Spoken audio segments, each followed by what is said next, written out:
여러분 안녕하세요. 네, 2024년 35회 공인중개사 시험을 준비하기 위한 부동산 공법 입문과정 강의를 시작을 하겠습니다. 네, 저는 인강드림에서 부동산 공법을 담당하고 있는 최기락이라고 합니다. 다시 한번 인사를 드리면서 여러분과 함께 2024년에 공인중개사 시험을 합격하는 아주 기분 좋은 한 해를 함께 하고 싶습니다. 네.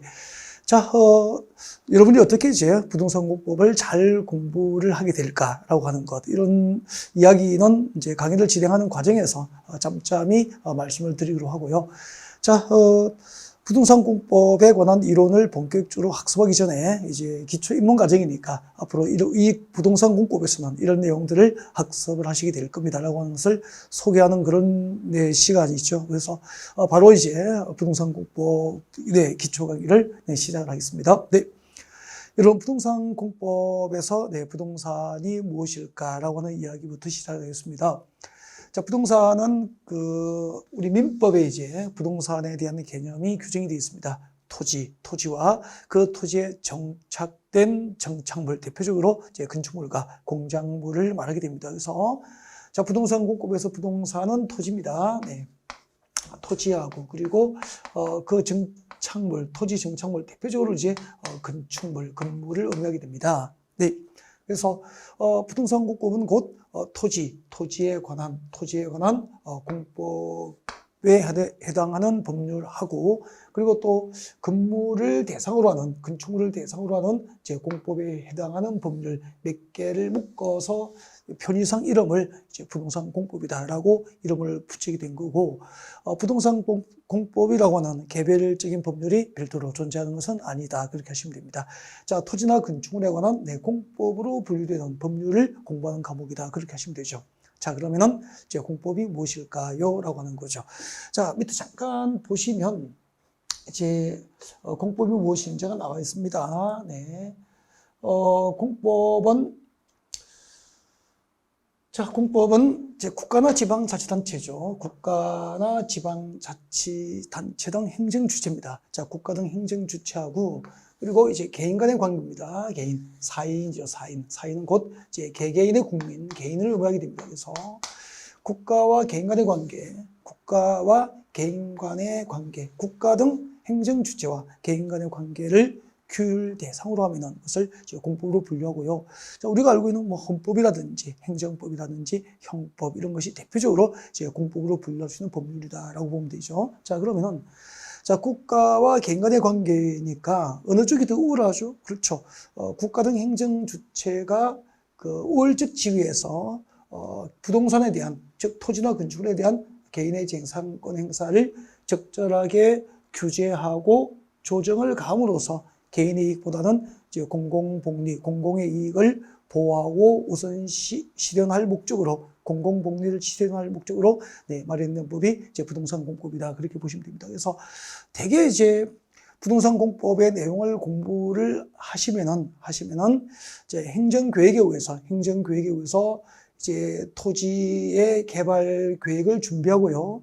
그 행정계획에 의한 개발 방향과 목표에 맞도록 개인의 재산권 행사가 이루어질 수 있도록 이제 행정계획을 수립하고, 그 계획 내용이 이제 부동산 시장에서 잘 구현될 수 있도록 규제하고 조정자로서의 역할을 국가 등이 하고 있는 내용이 대부분이다라고 하면 되죠. 네, 예를 들면은 자, 우리나라 국토가 있으면은 자, 이렇게 행정계획에 의해서 국가 등 행정주체가 행정계획에 의해서, 자, 여기가 서울입니다. 서울이라면 토지의 종류를 용도별로 구분합니다. 들어보셨죠? 네, 토지의 종류를 용도별로 구분해서 예를 들면은 뭐 주거지역, 상업지역, 공업지역, 녹지지역, 이렇게 용도지역이 지정되죠.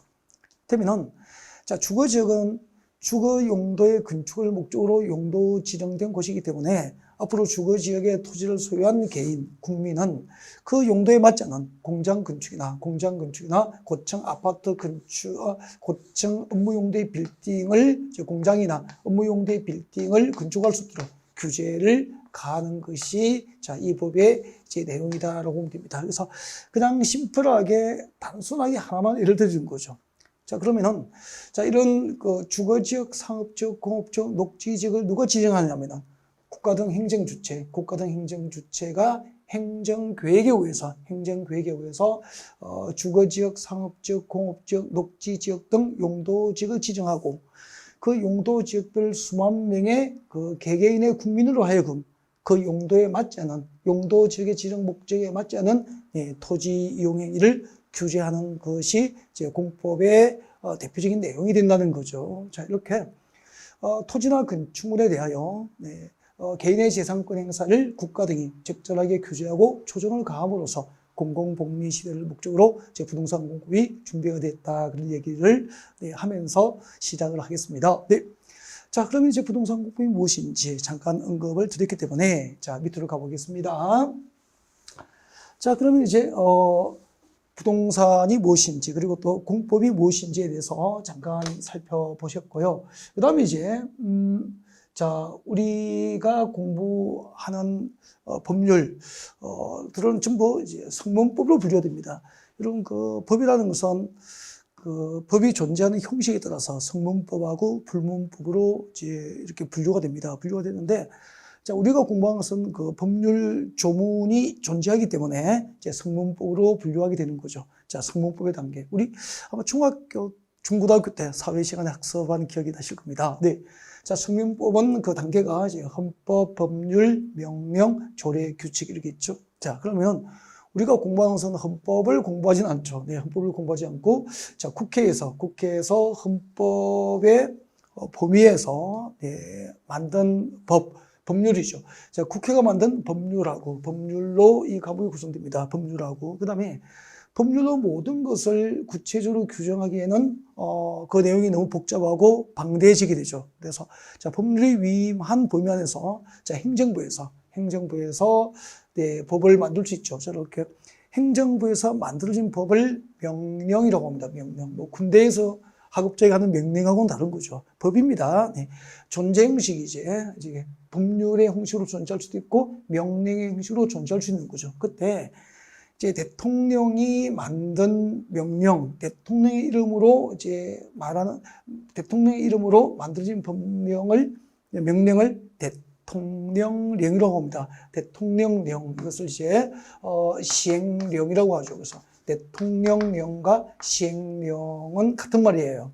네, 그러면은 국토의 계획 및 이용에 관한 법률이고요. 자, 그 법률에서 위임하는 범위 안에서 이제 대통령의 이름으로 이제 법률 아래에 법을 만들면 그것을 대통령령이다라고 하게 된다는 거고, 그 대통령령은 곧 이제 시행령하고 같은 말이죠. 시행령. 그래서 자, 우리가 공부하는 이제 부동산 공급은 이제 법률하고 시행령, 즉 대통령령으로 이제 교재가 편집이 돼서 법률과 대통령령, 시행령을 위주로 이제 부동산 공급에 대한 내용을 학습하게 된다. 그렇게 하시면 되고요.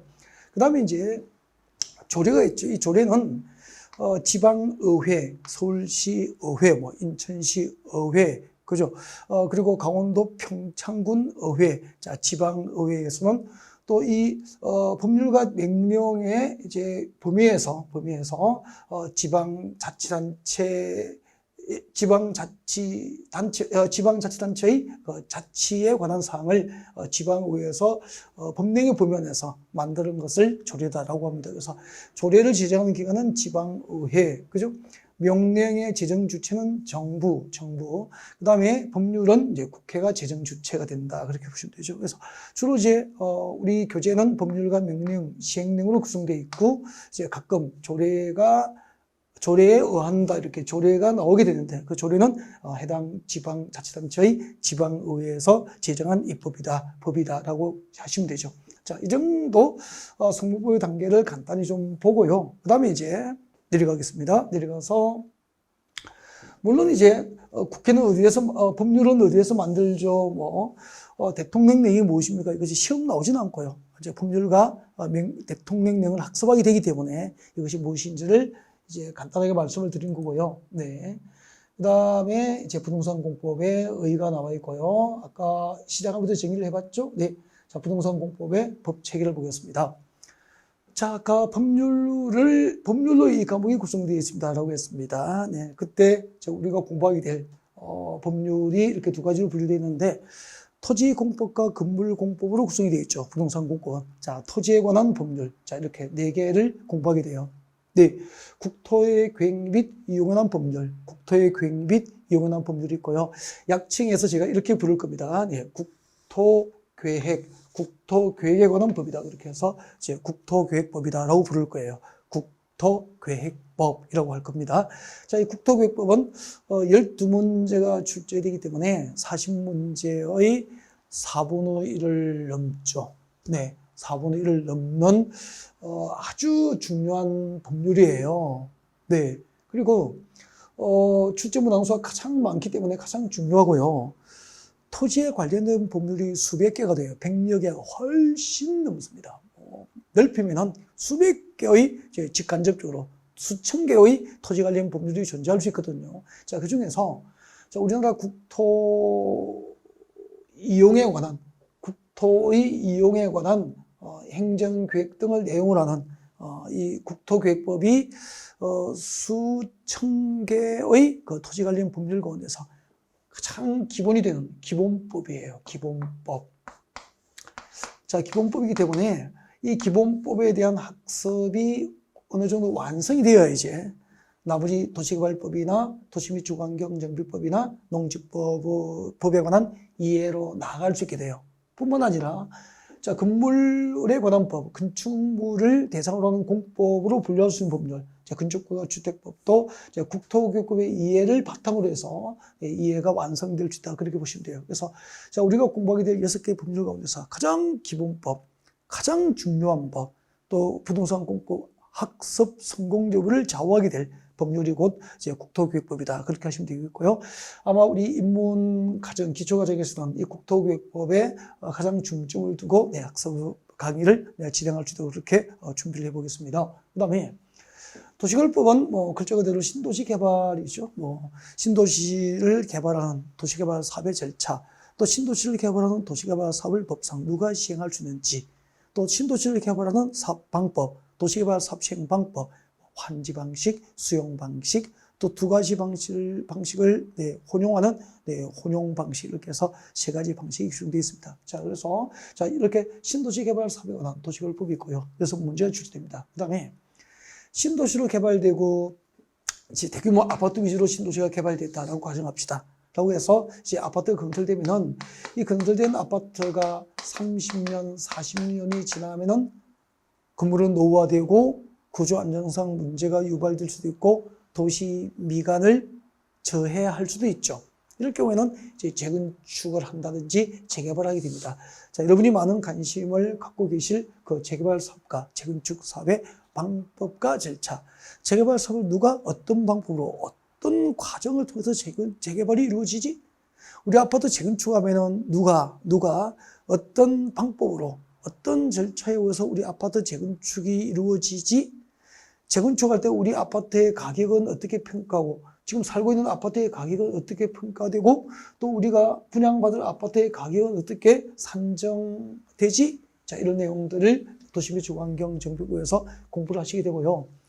요즘에 부동산 업종에서 이제 성공을 하시기 위해서는 재개발 재건축 상담을 못하고는 부동산을 제대로 할 수 없게 되죠. 네, 기대하셔도 좋을 것 같습니다. 그 다음에 이제 농지법이 있습니다. 농지법은 우리나라 국토 가운데서 농지 면적이 이제 산지 다음으로 면적 규모가 아마 클 거예요. 네, 그 농지에 관한 법입니다. 자, 농지는 누가 소유해야 될까? 농업인이 소유하는 게 원칙이다. 농업인과 농업법인이 소유함이 원칙인데, 예를 들면 상속받은 농지라든지 또 주말 체험 영농 목적으로 할 경우, 이럴 경우에는 비농민의 농지 소유가 허용되거든요. 자, 이렇게 농지 소유에 관한 사항, 그 다음에 한정된 국토 자원이 농지의 효율적 이용에 관한 사항, 그리고 우리 인류가 존재하는 한 농지는 영원히 이제 우리 식량 자원의 확보를 위해서 보존이 되어야 되겠죠. 그래서 농지의 소유, 농지의 이용, 농지의 보존에 관한 사항 등을 이제 규정하고 있는 법이 농지법이 됩니다. 예를 들면 농지를 대지로 바꾸면 농지 전용이라고 합니다. 농지 전용이라는 거죠. 그럼 농지를 대지로 바꾸는 것은 개발이잖아요. 자, 이렇게 농지 전용을 할 때는 농림축산식품부 장관으로부터 허가를 받아라. 뭐 농지 전용 절차 이런 것을 배우게 되는 거죠. 네, 시험을 위해서는 두 문제가 출제되기 때문에 그렇게 중요하지는 않다. 네, 제가 하십시오라고 하고 함께 공부한 것만 준비하시면 네, 쉽게 공부할 수 있는 법이다. 그렇게 볼 수 있어요. 네, 아무튼 토지 관련 법률, 국토교육법과 도시개발법과 도시 및 주거환경정비법 그리고 농지법 이렇게 해서 네 개의 법률로 토지 관련 공법을 이제 이 과목에서 공부하시게 됩니다. 그다음에 자 이렇게 이제 신도시가 개발되면은 아파트를 짓고 또 산업단지가 조성되면은 공장을 짓잖아요. 전부 건축이잖아요. 건축물이죠. 네.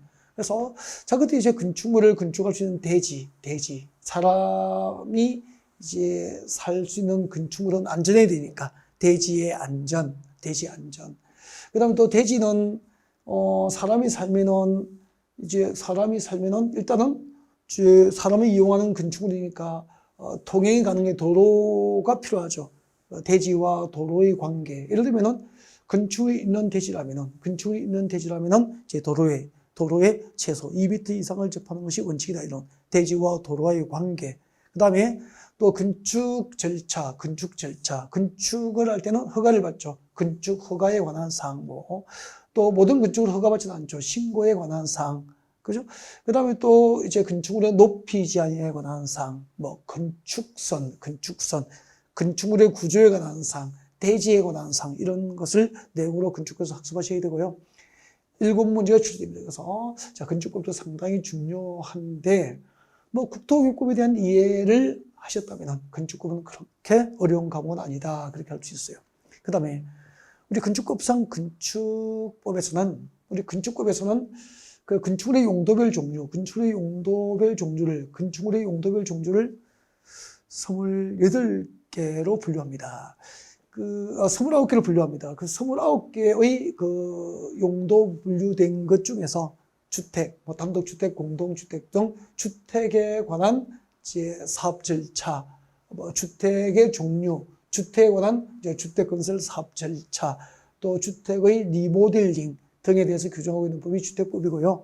건축법과 마찬가지로 모두 7문제가 출제가 됩니다. 그래서 합하면은 이제 건물공법에 해당하는 법률도 14문제니까 상당히 이제 중요한 법이구나라고 하는 것을 알 수 있게 됩니다. 이렇게 해서 자 건축물에 관련된 법률 2개, 토지에 관련된 법률 4개 이렇게 해서 부동산 공부에서 모두 여러분은 6개의 법률을 학습을 하시게 될 겁니다. 네.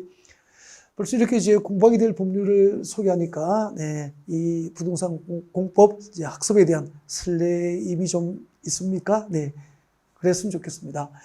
그 다음에 이제 시험에 나오는 건 아닌데, 일단 이게 기초과정이 아니면 말씀을 드리기가 쉽지 않고요. 또 알고는 계셔야 되거든요. 또 여러분이 대부분 알고 계시는 내용인데, 자, 우리나라 그 행정조직체계라고 되어 있죠. 행정조직체계 필요해요, 이게. 그러면은 우리 정부의 행정조직체계 전부를 학습하는 게 아니고요. 이 과목, 즉 부동산 공법을 공부하기 위한 최소한의 행정조직체계를 우리 과목에 맞도록 만들어서 이해하고 있으면 돼요. 네. 정부는 중앙정부겠죠. 중앙정부가 있고요. 그 다음에 또 지방자치단체가 있잖아요. 그죠? 네. 자, 그럼 중앙정부는 중앙행정기관이죠. 중앙행정기관이고요. 자, 이 중앙행정기관의 장이 곧 중앙행정부처의 장관을 의미하게 되죠. 그래서 앞으로 부동산 공법 시간에 중앙행정기관, 즉 중앙행정기관은 중앙행정부처의 장관을 의미하고 그 다음에 토지에 관련된 장관이니까 우리 부동산 공급 시간에 중앙정부는 국토교통장관이다라고 이해를 하고 계시면 돼요. 앞으로 우리 부동산 공급 시간에 중앙정부는 국토교통장관이다. 즉 중앙행정기관의 장 중에서 국토교통장관이 대표적으로 우리 토지와 건축물에 관한 중앙행정기관장, 중앙정부다. 그렇게 이해를 하시면 될 것 같습니다. 네.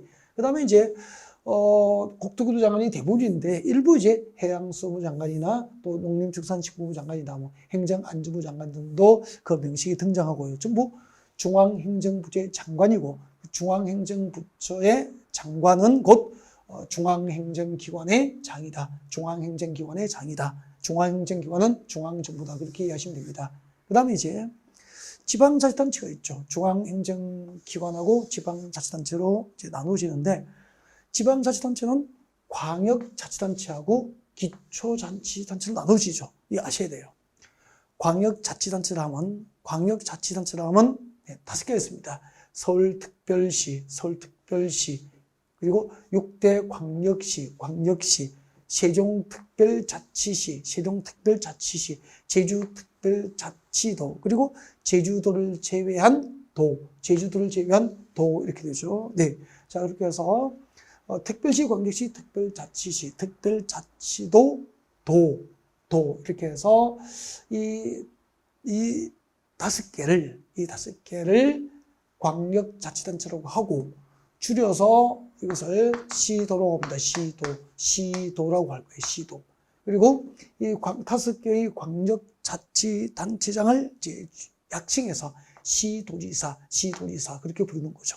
그러면은 전국시도지사 회의에서라고 했을 때 그때 전국시도지사 회의에 참석할 수 있는 멤버는 서울특별시장, 6대 광역시의 광역시장, 세종특별자치시장, 제주특별자치도지사, 그리고 도지사 그렇게 되는 거죠. 네. 그 다음에 앞으로 이제 특별시를 이제 이렇게 하는 경우가 많습니다. 저와 같이 공부하면 그렇게 할 거예요. 줄여서 광역시를 광이라고 할 거예요. 특광. 그 다음에 이제 세종특별자치시, 세종특별자치시를 줄여서 특시라고 해요. 특별자치도, 특도, 그리고 도 이렇게 할 거예요. 줄여서 시도라고 하고 광역자치단체장 5개의 광역자치단체장을 시도지사 그렇게 부르기로 하자는 거죠. 그 다음에 기초자치단체는 시군구가 기초자치단체인데 이때 기초자치단체가 되는 구는 자치구, 그러니까 지방자치단체로서 자치권이 있는 구를 자치구라고 그래요. 한마디로 구가 하나의 지방자치단체, 기초지방자치단체가 되는 거죠. 근데 구가 있는데 자치권이 없으면 그냥 행정편의를 두기 위해서 둔 구라고 해서 행정구라고 합니다. 행정구. 그래서 우리 경기도 성남시, 경기도 고양시, 경기도 안산시, 경기도 용인시에도 구가 있거든요. 근데 용인시, 안산시, 경기도 고양시, 성남시가 여기에 해당되죠. 여기에 해당되기 때문에 이 기초자치단체 시 안에 있는 구는 이제 자치구가 아니고 행정구가 되는 거죠. 왜요? 시가 지방자치단체이기 때문에 그 시에 있는 행정구는 법상 지방자치단체가 아니고 행정구라고 한다라는 거죠. 그래서 경기도 안양시 여기에 해당되죠. 경남 산청군 여기에 해당되죠. 서울특별시 강남구 여기에 해당되죠. 그렇게 해서 시군구를 기초자치단체라고 하고 시장 군수구청장은 이제 지방자치단체장 중에서 기초자치단체장이 되는 거죠. 기초자치단체장 그렇게 되는 거죠. 네. 참고적으로 말씀드릴 거예요. 이거 자체가 시험 나오진 않은데 수업을 듣는데 필요하니까. 그죠? 가장 기본적인 사항들이니까 또 여러분이 알고 계시던 사항이니까 네, 입문 과정에서 여러분에게 소개를 드리는 거예요.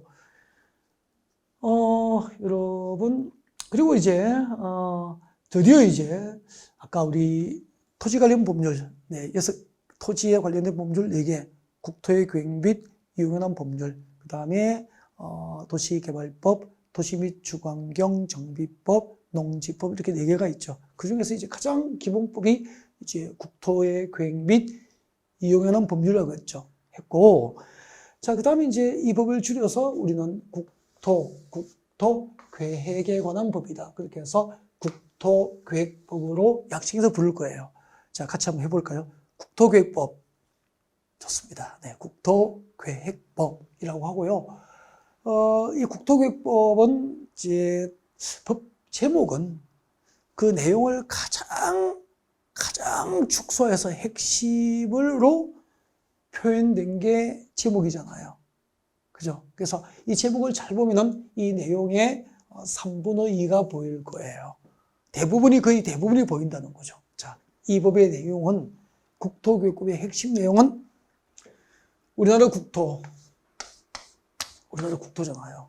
우리나라 국토를 이용하기 위해서 이때 이용한다는 것은 개발하고 이용하고 보존한다는 의미가 다 들어가 있다고. 국토를 개발하고 이용하고 보존하기 위해서 먼저 행정계획을 수립하자. 선계획이에요. 국토를 개발하고 이용하고 보존하기 위한 행정계획을 수립하고, 이 수립된 행정계획에 의해서 계획적으로 국토를 개발하고 계획적으로 국토를 이용하고 보존하기 위해서 마련된 법이 이제 국토의 계획 및 이용에 관한 법률이에요. 그래서 이 법률의 가장 핵심은 우리나라 국토를 개발하기 위한 국토계획, 국토 이용과 국토 개발에 관한 국토계획이 이 법의 핵심 테마가 되는 거예요. 그러면은 앞으로 이 국토계획법을 공부하게 될 각종 행정계획에는 무엇이 있을까요? 궁금하죠? 그래서 자, 올려보겠습니다. 자, 국토계획법을 공부하게 될 행정계획, 국토계획, 우리나라 국토를 개발하기 위한 개발계획을 여러분에게 소개합니다. 두고두고 소개합니다. 보십시오. 국토계획법의 구성이죠. 국토계획법은 이렇게 구성되어 있죠. 자, 먼저 국토를 개발하고 이용하고 보존하기 위한 행정계획, 선계획, 행정계획을 수립하고, 그 수립된 행정계획에 의해서 이제 이렇게 개발이 이루어지는 거죠. 후개발 그렇게 되는 거죠. 네. 자, 그러면은 이 법에서 공부하게 될 행정계획이 여기 나와 있습니다. 너무 중요하죠. 여기까지만 딱 이해를 해버리면은 이 법률 내용의 5분의 4 정도를 안다고 하면 돼요. 그렇게 이 행정계획이 이 법의 핵심 테마들이 되는 거예요. 네. 자, 그러면은 앞으로 우리가 국토계획법에서 공부하게 될 행정계획에는 첫 번째 광역도시계획이 있습니다. 광역도시계획이 있죠. 광역도시계획이 있습니다. 그 다음에 도시군 계획이 있습니다. 도시군 계획이 있죠. 도시군 계획이 있습니다. 그리고 그 도시군 계획에는 두 가지가 있어요. 도시군 기본계획과 도시군 관리계획이 있는 거죠. 자, 이 도시군 기본계획과 도시군 관리계획을 합하여 도시군 계획이라고 하는 거죠. 여러분, 사람을 성별로 구분하면은 네, 저처럼 이제 남자 사람도 있고 그리고 또 여자 사람도 있잖아요. 그 남자 사람하고 여자 사람은 다 사람이잖아요. 도시군 기본계획과 도시군 관리계획 모두 도시군 계획이에요. 그 도시군 계획에는 도시군 기본계획과 도시군 관리계획이 있다는 거죠. 그러면은 광역도시계획은 이 도시군 계획에 해당돼요? 아니, 별도죠, 별도. 그러면은 이 광역도시계획을 수립하는 대상, 광역도시계획을 수립하는 단위는 광역계획권이에요. 광역계획권 단위로 수립하는 행정계획을 광역도시계획이라고 그래요. 네. 그럼 광역계획권이 뭘까라는 거죠. 광역은 넓을 광자의 지역이잖아. 넓은 지역이잖아. 그건 국어적 의미고.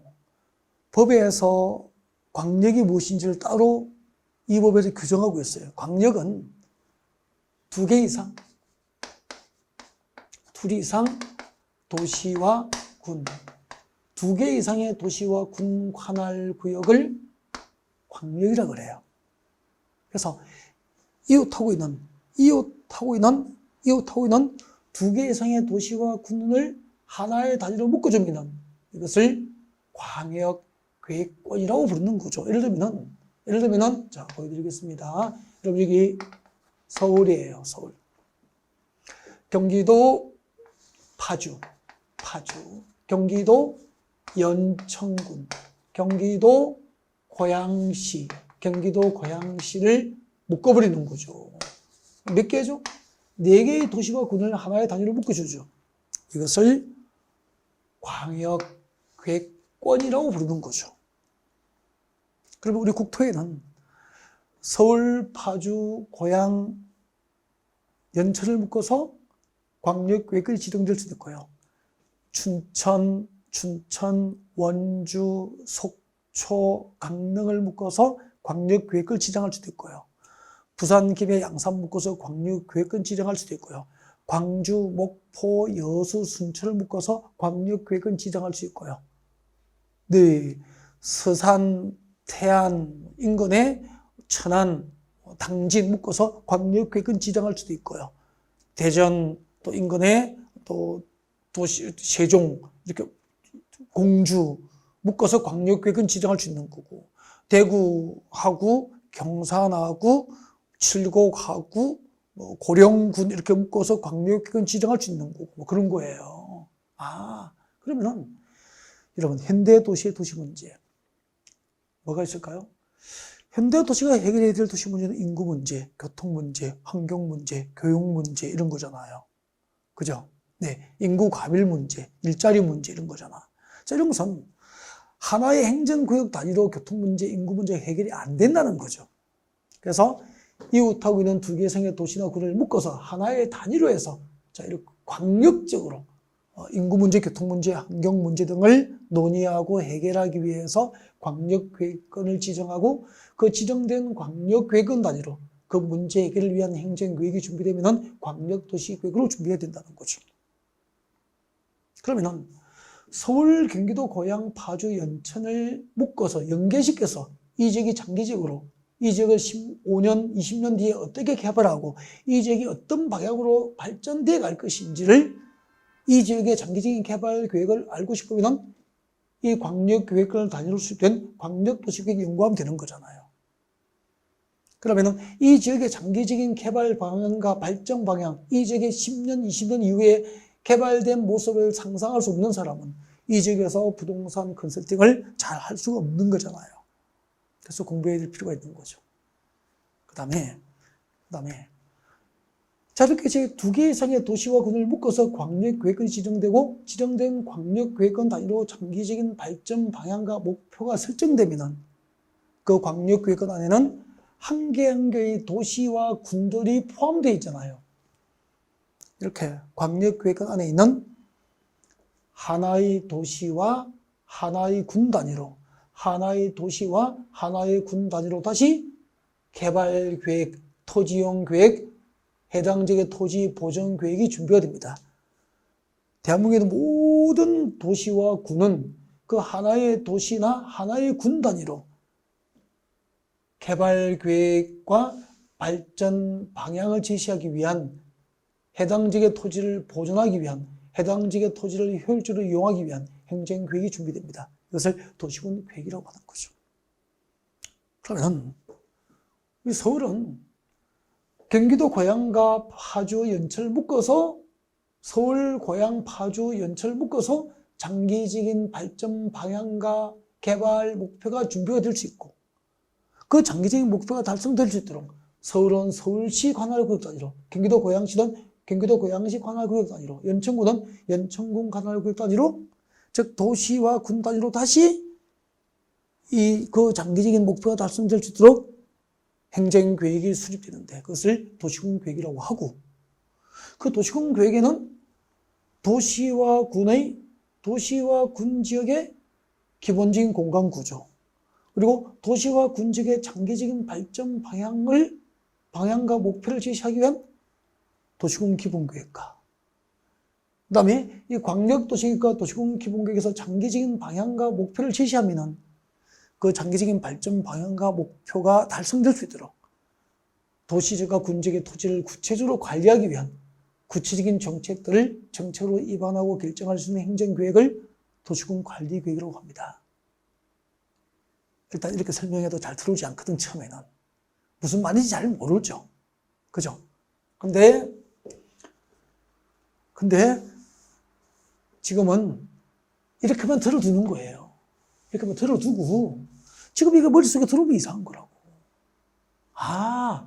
아무튼 앞으로 국토교육법에서 제일 중요한 것은 행정계획이라고 했고, 그 행정계획에는 앞으로 우리가 공부하게 될 행정계획에는 광역도시계획이 있고, 도시 또는 군 단위로 도시군 계획이 있는데, 그 도시군 계획에는 도시군 기본계획도 있고 도시군 관리계획이 있다. 이 정도만 해두지 뭐.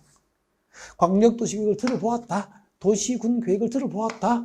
도시군 기본계획도 있고 도시군 관리계획이 있다는 거 한번 들어보면 되죠. 외운다고 될 일도 아니고 이게 반복되고 쌓여서 여러분이 강의를 1페이지부터 끝까지 한번 듣고 나오고 두 번째 들으면 서서히 이제 귀가 뚫려요. 세 번째 정도 들으면 이해가 되고 뭔가를 알게 돼요. 그 과정. 그러니까 한 번 돌고 두 번 돌 때까지 포기하지 않고 참고 함께 하시면은 합격할 수 있는 거예요. 네. 항상 그 공부를 하시는 분하고 이렇게 강의를 하는 사람하고 대한 서로 간의 신뢰가 중요하죠. 저 사람의 강의가 나를 합격시킬 수 있는 강의인지, 그죠? 그냥 뭐, 최소한의 신뢰성 확보가 필요하니까, 저에 대해서 이제, 1시간 강의 들으시고, 다음에는 네이버에서 저희 이름, 최기락을 검색하시면 되죠, 뭐. 하시면은, 저 사람하고 같이 공부하면 합격하구나라고 하는 거 한번 검색을 해 보셨으면 좋겠어요. 네. 제가 또 그렇게 소개할 시간은 없잖아요. 네. 또 첫 시간부터 자랑질 했으면 되질 일이 아닌 것 같고. 자, 그 다음에 일단, 앞으로 우리가 이 과목에서 공부하게 될 행정교육을 잠깐 보신 거고, 그 다음 봅시다. 그 다음에, 광역도시, 지금부터 이제 본격적으로 광역도시 계획하고 이제 도시군 계획을 공부하게 되잖아요. 자, 그럼 봅시다. 일단, 국토교육에서 공부하게 될, 국토교육법에서 공부하게 될 행정계획, 국토교육법에서 행정계획 체계, 행정계획 체계. 체계가 뭐죠? 어떤 전체적인 구성을 말하는 거잖아요. 그죠? 짜임새 있는 전체적인 구성을 말하죠. 자, 일단은 그 행정계획은 제일 위에 광역도시계획이 있어요. 광역도시계획이 있습니다. 이렇게 적겠습니다. 광역도시계획이 있고요. 그 밑에 한 개의 도시나 군 단위로 다시 국토계획이 되죠. 이것을 무엇이라고 했죠? 그렇죠. 도시군 계획이라고 합니다. 도시군 계획이라고 부르죠. 도시군 계획이죠. 글자 그대로 하나의 도시, 하나의 군 단위로 수립되는 행정계획이에요. 그리고 그 도시군 계획에는 도시군 기본계획이 있어요. 처음이니까 다 적었겠습니다. 도시군 기본계획이 있다고. 도시군 기본계획이 있고 또 도시군 관리계획이 있어요. 도시군 관리 계획이 있는 거죠. 자, 그러면 이제 광역계획권하고 광역도시계획은 이 정도 합시다. 광역도시계획이란 밑줄만 그고 가겠습니다. 이해하지 마십시오. 아직. 지정된 광역계획권의 장기적인 발전 방향을 지시하는 행정계획이다. 이거 밑줄 바꾸십시오. 지정된 광역계획권. 이웃하고 있는 두 개성의 도시. 아까 서울, 경기, 파주, 연천 묶으면 광역계획권이잖아. 이 지정된 광역계획권 단위로 장기적인 발전 방향을 지시하는 장기적인 개발 방향과 목표를 지시하는 행정계획, 광역도시계획. 여기까지만 이해하지 마십시오. 이해하면 큰일 나 지금. 이해하지 마십시오. 그냥 밑줄만 끄고 가죠. 내려오십시오. 내려오세요. 그 다음에 이제 그 광역도시계획 아래에 도시군 계획이 있다고. 도시군 계획에는 두 가지가 있어. 도시군 기본계획과 도시군 관리계획으로 구분되기 때문에 도시군 계획, 지금 우리가 공부하는 법이 국토계획법이잖아요. 국토계획법상 도시군 계획에는 도시군 기본계획과 도시군 관리계획이 있다. 이거는 여기까지 하시면 돼요. 이 나머지 사를 아직 이해할 필요가 없죠. 그냥 읽어보면 머리 아프다고. 보지 마세요. 보지 마십시오라고 하면 또 보고 싶죠. 일단 국토계획법상 도시군 계획에는 도시군 기본계획과 도시군 관리계획이 있다. 제가 기본계획이 무엇인지 조금만 설명할게요. 아버지는 이해하시면 안 돼요, 아직. 이해를 하려고 하면 그냥 머리가 아프건지 하기 싫죠. 구경만 하시면 됩니다. 일단 입문과정은 재미있게 구경하세요. 도시군 계획 중에서 도시군 기본계획, 도시군 기본계획을 공부할 거예요. 이제부터 공부를 조금 해봅시다. 네. 도시군 기본계획이란 한 개의 도시, 한 개의 군 단위로 수립하는 기본계획이에요. 도시와 군이 수립하는 기본계획이에요. 네, 예를 들면 그때 도시는 여기입니다. 특별시, 광역시, 특별자치시, 시령특별자치시, 제주특별자치도시 여기까지. 자, 여기까지를 하나의 도시라고 봅니다. 이것들을 하나의 도시라고 보는 거예요. 도시 단위로 보는 거죠. 하나의 도시고, 하나의 도시고, 하나의 도시. 제주특별자치도가 도시군 기본계획 수립할 때는 제주특별자치도가 하나의 도시 단위로 보는 거야. 하나의 도시 단위로. 시까지. 그 다음에 군. 이렇게 도시와 군 관할 구역에 대하여 도시 또는 군 관할 구역에 대하여 도시군 기본계획이란 도시와 군 관할 구역에 대하여 기본적인 공간구조, 기본적인 공간구조와 장기적인 발전 방향을 지시하는 종합계획이에요. 근데 도시와 군 관할 구역에 대하여 기본적인 공간구조와 장기적인 발전 방향을 지시하는 종합계획이라고 했는데 잘 와닿지 않잖아요.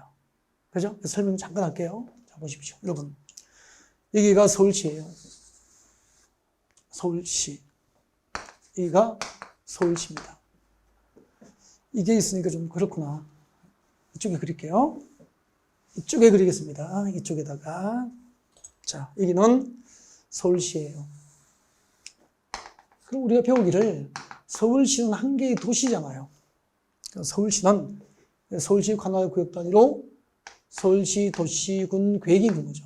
서울시 도시군 계획이 수립되는 거죠. 그 다음에 그때 서울시 도시군 계획에는 두 가지가 있어. 서울시 도시군 기본계획, 서울시 도시군 기본계획과 서울시 도시군 기본계획과 서울시 도시군 관리계획이 있다고. 지금 우리는 서울시 도시군 기본계획이 무엇인지를 지금 공부하는 거죠. 서울시 도시군 기본계획이란 서울시의 기본적인 공간구조, 서울시의 기본적인 도시 공간구조와 서울시의 장기적인 발전 방향을 지시하는 종합계획이에요. 이거 잠깐 설명 좀 드릴게요. 공간구조가 뭐냐면은 이게 서울시 도시 공간이잖아. 그죠? 자, 서울시 도시군 기본계획을 이렇게 정합니다. 이만큼은 앞으로 아파트나 단독주택 위주로 개발될 수 있도록 이쪽을 주거 공간으로 앞으로 토지를 이용할 거야. 이만큼은 녹지 보전을 위한 도시 공간으로 할 거야. 녹지 보전을 위한 도시 공간으로 할 거야. 여기는 업무 중심의 상업 공간으로 공간 배치를 할 거야. 이 지역은 대규모 유통단지로서 네, 도시 공간을 조성할 거야. 이 지역은 네, 문화, 스포츠 시설 위주로 네, 도시 공간을 배치할 거야. 여기는 첨단 산업단지 위주로 도시 공간을 배치할 거야. 여기는 교육 단지 위주로, 교육 기능 위주로 도시 공간을 배치할 거야. 이게 공간 구조를 정하는 거죠. 그러면은 여러분이 살고 있는 그 도시나 군도 이렇게 해당 도시의 도시군 기본계획에 의해서 이렇게 이 지역은 주거 공간으로, 이 지역은 녹지 공간으로, 이 지역은 산업단지 개발을 위한 공간으로 공간 구조가 계획이 된 거예요. 이게 공간 구조예요. 이렇게 한 개의 도시나 군 관할 구역에 대해서 도시 또는 군 관할 구역에 대해서 기본적인 도시 공간 구조를 계획하고 그리고 그 도시의 장기적인 발전 방향. 그러니까 서울이라고는 이 도시가 서울시 도시군 기본계획에 의해서 서울시는 장기적으로 10년, 20년 이후에 어떤 도시의 모습으로 발전할 것인지를 장기적인 발전 방향, 개발 방향을 제시하는 계획이 도시군 기본계획이라는 거죠. 여러분, 여러분도 2024년도 여러분의 목표는 공인유도 자격을 따는 거예요. 그것은 그냥 작은 목표이고 단기적인 계획이잖아요. 1년, 2024년도에 여러분 긴 인생에서 2024년도 목표는 공인중개사 자격증을 따는 거잖아요. 그래서 2025년에 개업을 합니다. 지금 부동산 경기가 안 좋지만 올해하고 내년에 따야죠. 경기가 좋아지면, 부동산 경기가 좋아지면 부동산 값이 오르기 때문에, 금리가 낮아지면 부동산 값이 오르기 때문에, 그때는 공인중개사가 돈을 많이 벌게 되잖아. 그러면은 지금 경기가 안 좋을 때 공부해서 많이 벌 때 오픈하는 게 가장 좋은 시기가 아닐까. 그렇죠. 그렇게 해서 여러분이 2025년도에 부동산을 오픈하시고 앞으로 한 10년, 20년 정도 미친 듯이 이 업종에서 열심히 일해서 10년 정도 이후에는 뭐 50억, 100억 정도 자산가가 될 거야. 그래서 좀 여러분 장기적인 목표 아닙니까? 이렇게 사람에게도 단기적인 목표하고 장기적인 목표가 있잖아. 그 다음에 한 10년 동안 50억, 100억 정도의 자산가가 되고 나면은 그 다음에 뭐 하실 거예요? 사람이 여행만 다니다가 살 수 없잖아. 그래서 이제 부자가 되면은 해야 될 게 있습니다. 지역에 봉사하고 나보다 못 사는 사람, 지역에 못 사는 분을 살펴야죠. 그렇게 해서 지역사회에 봉사하고 열심히 하다 보니까 당신 같은 사람이 시장 나가야 된다. 당신 같은 사람이 지방의회 의원이 돼야 된다. 이렇게. 막 떠밀어서 나갔어. 지방의회 의원이 됐어. 열심히 4년 동안 막 10년 또 8년 또 한 번 더 당선돼서 막 8년 동안 지역 살려서 봉사했더니 시장 나가래. 또 떠밀려서 할 수 없이 나갔어. 시장 됐어. 이렇게 개천에서 용인하는 세상. 부동산에서 돈 많이 벌고 지역사회에 봉사한 사람이, 그죠? 이웃을 돌본 사람이, 약자를 돌본 사람이, 사회적 약자를 돌본 사람이 시장이 되고 군소가 되는 세상. 이게 우리 민주사회 아닙니까? 그럼 여러분의 장기적인 목표는 시장이 될 수도 있고 도지사도 될 수 있는 거 아닙니까? 지금 웃으시면 안 되는데. 그런 목표 꿈을 가지고 지금 준비하시는 거 아니에요? 네. 이렇게 사람도 장기적인 계획이듯이 도시와 군도 이렇게 도시군 기본계획에서 그 도시가 장기적으로 어떻게 개발되고 발전할 것인지 도시군 기본계획 방향과 목표를 지시하는 거지. 이렇게 도시군 기본계획에 의해서 장기적인 개발 방향과 목표가 제시되면은 그 장기적인 개발 방향과 목표에 부합될 수 있도록 도시적과 군적을 관리하기 위한 구체적인 정책 6가지를 정책으로 입안하고 결정하는 가장 중요한 행정계획이 도시군 관리계획이고요. 여러분, 이거 공부를 한 1년쯤 하신 분은 모를 수도 있다. 지금 재수하시는 분은 모를 수도 있죠. 이 도시군 관리계획 내용이 결국 지금 우리가 공부하는 국토계획법, 국토의 계획 및 이용에 관한 법률을 대부분 구성합니다. 90% 이상이 도시군 관리계획 내용의 강론이라고 보시면 돼요, 강론. 그래서 이렇게 중요한 도시군 관리계획을 2교시에 강의를 할 계획이에요. 그러면은 2교시까지는 무조건 채널 고정을 하셔야 되는 거죠. 네. 자, 이렇게 잔뜩 기대를 드리면서 2교시 시작을 하겠습니다. 네.